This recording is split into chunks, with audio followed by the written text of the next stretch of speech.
one guy. It ain't but one guy keeping me away from nothing. Hey, one guy. everyone in the room picked you to win. Everyone that I asked. Everyone. Except for me, guess what? Because I heard he could really play. No. He can't even be Shakur. So, you. What's your poor lie to you? You lost. I seen the video. You ain't seen my video. Oh, I didn't. Exactly. I just seen the video. Exactly. Oh, what happened? Now that you take care of business,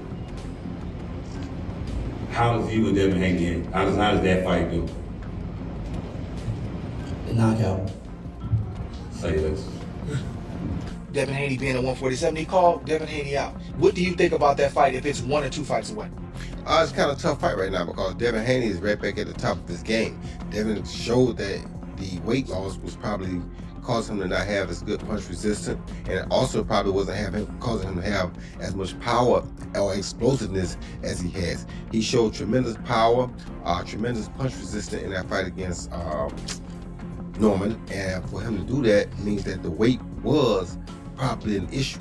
Now, if Keyshawn comes up, or if they even do a catch weight, a 143, 144, it's going to be a very interesting fight because I think Devin has more tools and more IQ right now, but Keyshawn is different. So when you got a guy that's different, and that's why I also said that. Terence Crawford sent a clear warning to Devin Haney, making it known that he's putting his trust in Keyshawn Davis. Crawford believes Haney would have serious problems dealing with Davis's power, pressure, and non-stop pace inside the ring. Beat you though. How you gonna bet on somebody I'm else? gonna bet on him against you. I will beat you. No, you can't beat me. But I bet he beat you and I. Terence Crawford doubled down on his message to Devin Haney, saying boxing has a way of exposing fighters who underestimate their opponents. According to Crawford, if Haney overlooks Keyshawn Davis's strength, hunger, and determination, the sport itself could humble him quickly. Or chew you up and spit you out. You know, out with the old and with the new. Ali, well, as y'all were asking questions, I think about Muhammad Ali. Keyshawn Davis continues to receive strong support from both Shakur Stevenson and Terence Crawford, who treat him like family. Davis openly credits Shakur for teaching him the finer details of the game, while Shakur firmly believes this moment belongs to Keyshawn and that his time has arrived. We kinda having our, that, nigga. Come on. Yeah. We getting past that, and that was your turn. And I'm not gonna allow and sit back and allow you to even waste that talent that you got. Cause I've been told, Key, for years, bro, you could be one of the best. All you gotta do is just, boom. Yeah. Discipline. You know, with both of y'all being the best, they always gonna want it. And they gotta come with it. You know they always gonna want to see it, though. You know everybody always gonna want to see it. We get to see it. Keyshawn Davis confirmed that talks are actively taking place and assured fans that a fight with Devin Haney is expected to happen in 2026. He described it as a major matchup that many people in boxing have been waiting to see.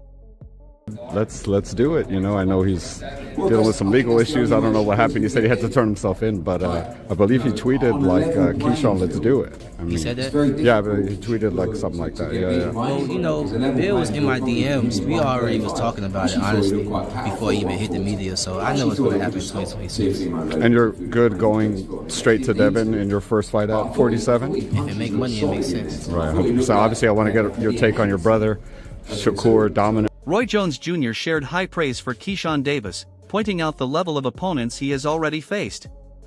Jones highlighted Davis's exceptional speed and overall athletic ability, calling him one of the brightest rising stars in boxing today. And he's fought some elite guys. He's come up short, but he's always fought hard. He's never been stopped. I thought Keyshawn looked really, really good early on in that fight.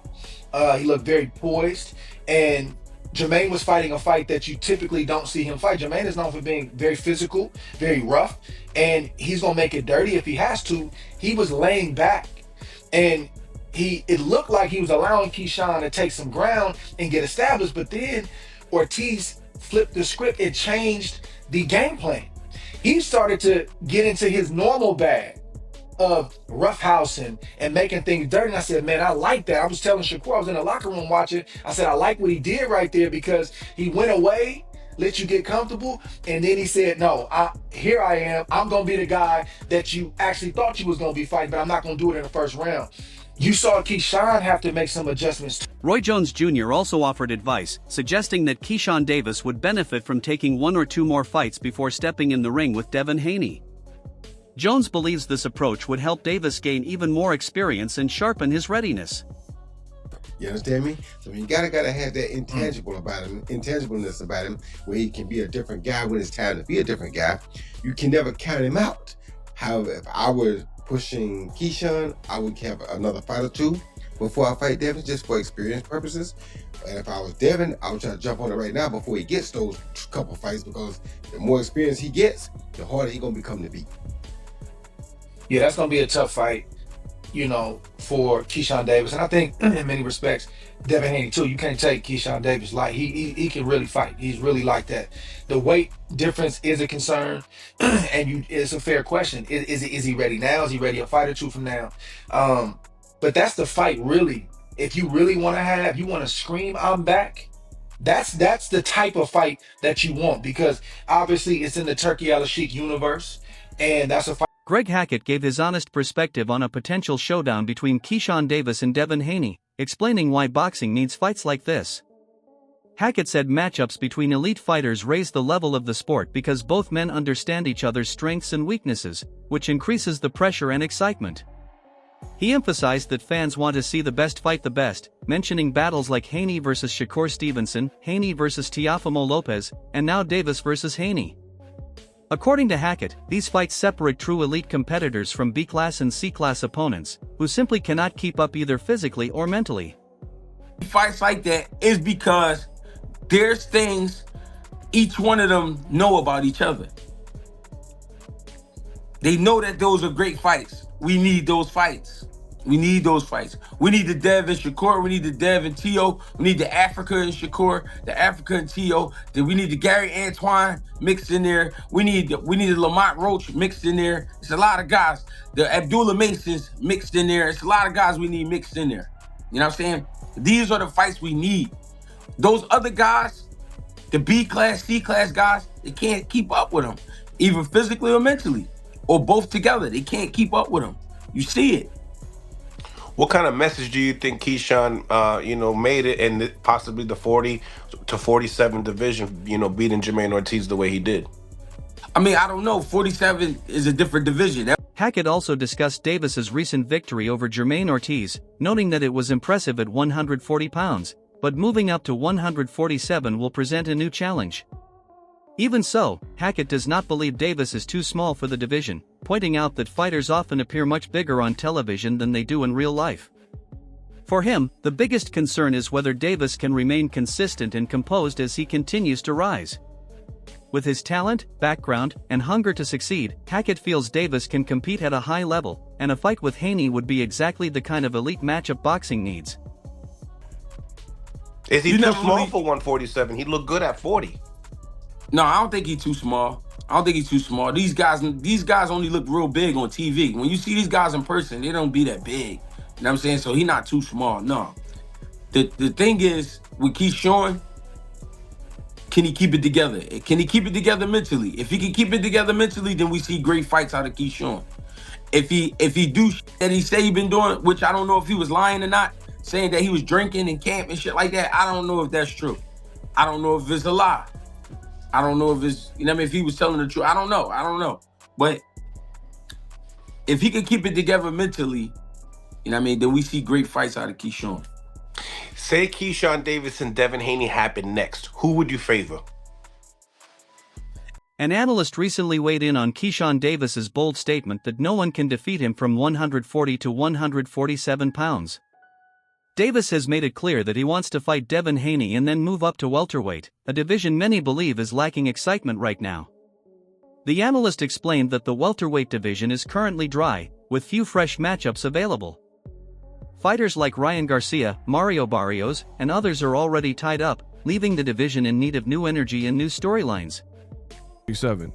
And he says he wants to fight Jermaine Ortiz and then move up to welterweight, which would be perfect because, like I told you, I really am the best in this business. Like, everything I say is like clockwork, right? It's amazing to me. Sometimes I amaze myself. So what am I talking about? I literally just said welterweight is dry. It's a stale, stagnant, horrible division right now. Not too many ways to mix and match the guys. And then The guys you could mix and match are pretty much busy. The Ryans, the Barrioses, and the Rollies, as I mentioned at the beginning of this video. And I told you it's going to require, this is how it works in the sport of boxing. I know because... According to the analyst, boxing thrives when fighters move up in weight and create new rivalries. He pointed to Jaron Boots Ennis moving from 147 to 154 as an example, bringing renewed excitement with matchups involving Sebastian Fundora, Virgil Ortiz, Jermel Charlo, and Errol Spence Jr. He believes the same strategy could revive the welterweight division if rising talents like Keyshawn Davis, Shakur Stevenson, and Gary Antoine Russell make the move. For Davis, stepping up would not only test his skills against larger opponents but also give fans the high-level fights they want. The analyst feels Davis's confidence and ambition could be exactly what welterweight needs to regain momentum and draw major attention. Make 40 anymore, just like Jaron Boots Ennis couldn't make 47, and he moved up to 154. Now 54 is cracking. They got 54 out here cracking. Tons of names where you can mix and match the Fundoras, the Virgil Ortiz, Jermel Charlo, possibly Errol Spence, Murtazaev, Boots, right? You got tons of ways you can mix and match these people. 47 right now is dry, so it's going to take Shakur's and the Keyshawns and Gary Antoine Russells or the El Rayos, you know, different Edwin De Los Santos, Matias, different guys to move up to start to purge and like fill out the division. Right now is... That wraps up today's video. Stay locked in for more updates. Until next time.